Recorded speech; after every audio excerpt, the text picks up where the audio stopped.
Hi YouTube, my name is Benny, and this video is about my top 3 most underrated bands in my personal opinion. Number 1 is Inclination. I actually have their record, Unaltered Perspectives, hanging right there. And I actually have a flag on my window here. If you can see it, nope, that is not going to work. Okay.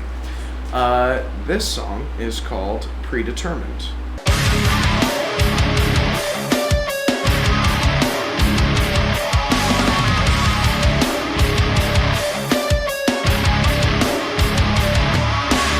So I did want to mention Isaac Hale of Knocked Loose is like one of the lead guitarists in this band.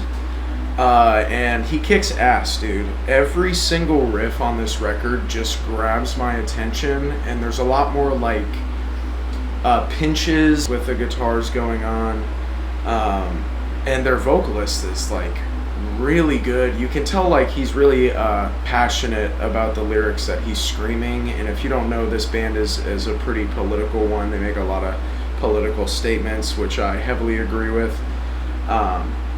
But yeah, this band is kick-ass, dude. If you haven't heard them, go listen to them. I hope we get new stuff because they haven't dropped anything since 2022.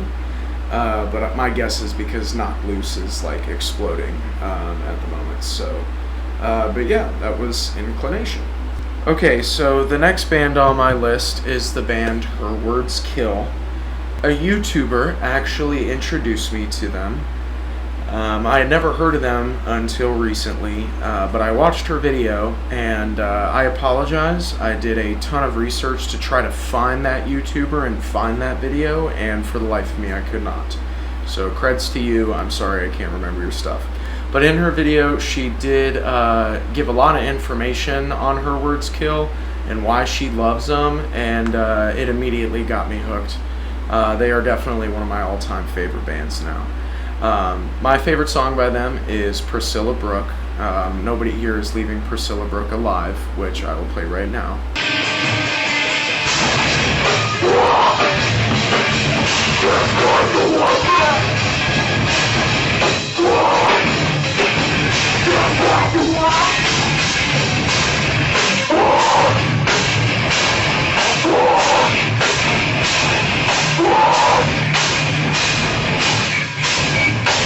Hi, this is Editing Benny. I just want to mention that the ridiculous glare on my face the whole time is because the sun is violently assaulting me through my window behind my computer. So I apologize for looking like a ghost. Alright. They originally formed in the UK. Apparently that's where 3 of their members were from when they started the band. They were active from 2002 to 2007. I think they released 1 EP and 1 record, which was Load My Revolver, Baby. And that album was so incredible. It was definitely a breath of fresh air as someone who's a huge fan of post-hardcore and like heavy music for sure. Some of the most gorgeous singing I've ever heard in my whole life is on that record. And another thing I love about their songs is that they're all like 5 to 7 minutes long, something like that, or most of them. And every time I listen to one of their songs on repeat, it feels like I'm listening to like 2 or 3 of my favorite songs combined into one. And I could just listen to them all day. His voice is incredible. You could really tell the passion behind his singing and the lyrics as well. I'm a big lyrical content person, so definitely checked all the boxes for me. My second favorite song, which I think should be mentioned only because it strays just a little bit away from the super heavy side of their music, which is Love on the Catwalk.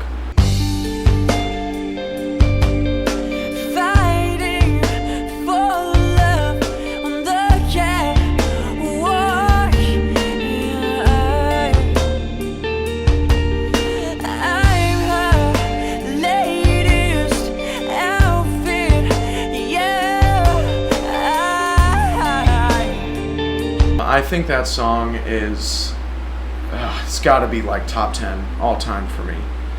Just the transitions were so flawless, and the theme is so relatable, but it's not sung or written in a very generic kind of way. And just the ending of that song, oh my gosh, where it slows down and the delayed guitar and his vocals on that part, just it sounds like he's almost about to break out into tears or something. It's so incredible. So I didn't think I could go without mentioning that either.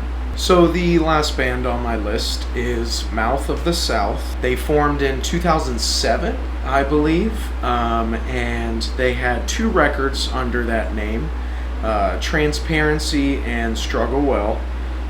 They did rebrand later on under Face Down Records as Rival Choir. So they are still the same band technically, but for this video I'm going to consider them 2 separate bands. I like Mouth of the South music way more than I do Rival Choir. But my favorite song by them that actually introduced me to them is Wanna You, Wanue, Wanu.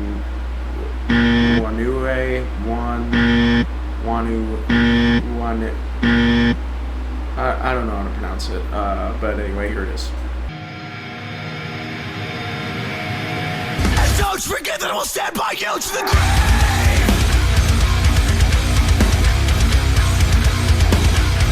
This is what family is for.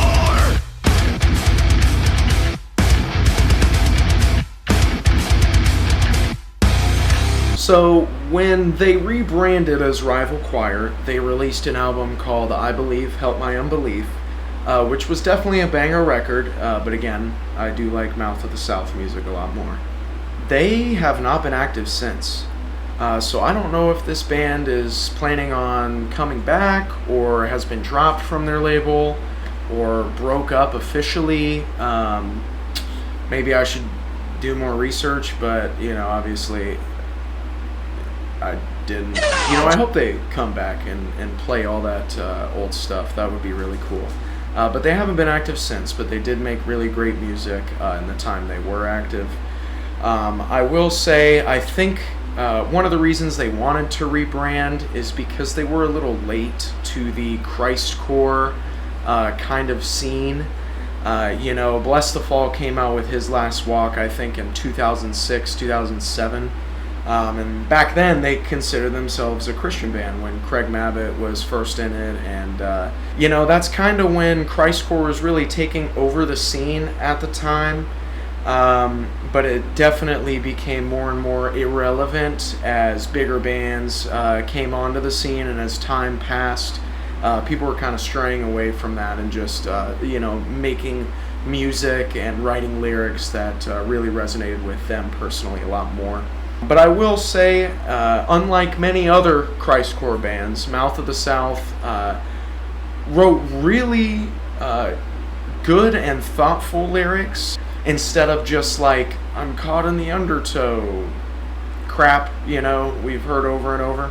They wrote a lot of really reflective and personal stuff in their regards to their relationship with God and their struggle with self-identity, and also, how to deal with the wrong a person has done, or carrying around guilt.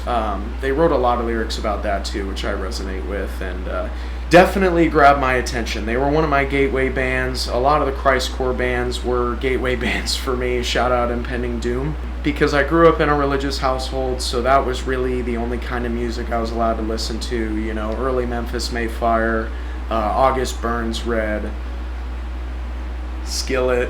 But as time went on, I think their second record was also incredible. Struggle Well was great. I think overall their 2 albums in time as Mouth of the South was one of the most impressive, in my opinion, for a Christcore band. And I know they probably wouldn't like to be categorized as a Christcore band, but they definitely were on the scene as one. So, but if you haven't given them a listen, go give them a listen and show some support. Sadly, Face Down did just sell out of the last remaining pieces of merchandise they had on their website for like years after the band went inactive. So I wish I could have grabbed some when I was younger, and I never thought about it, and now it's too late. So I will never own a piece of Mouth of the South merchandise unless you, a viewer, has some. I will buy it. Please. So yeah, that was my video of top 3 most underrated bands. I wanted to add a 4th to this list. Their name is Comrades. They were signed to Face Down Records as well. They were a more post-hardcore kind of band. Definitely a Christian one, but I think they deserve a whole video in and of themselves. They were a life-changing band for me. I mean, I even have their album title Lone and Gray tattooed on my fingers, so I think that's what I'm going to do for my second video. But if you did enjoy this one, you know, watch my next one. Alright, have a great day.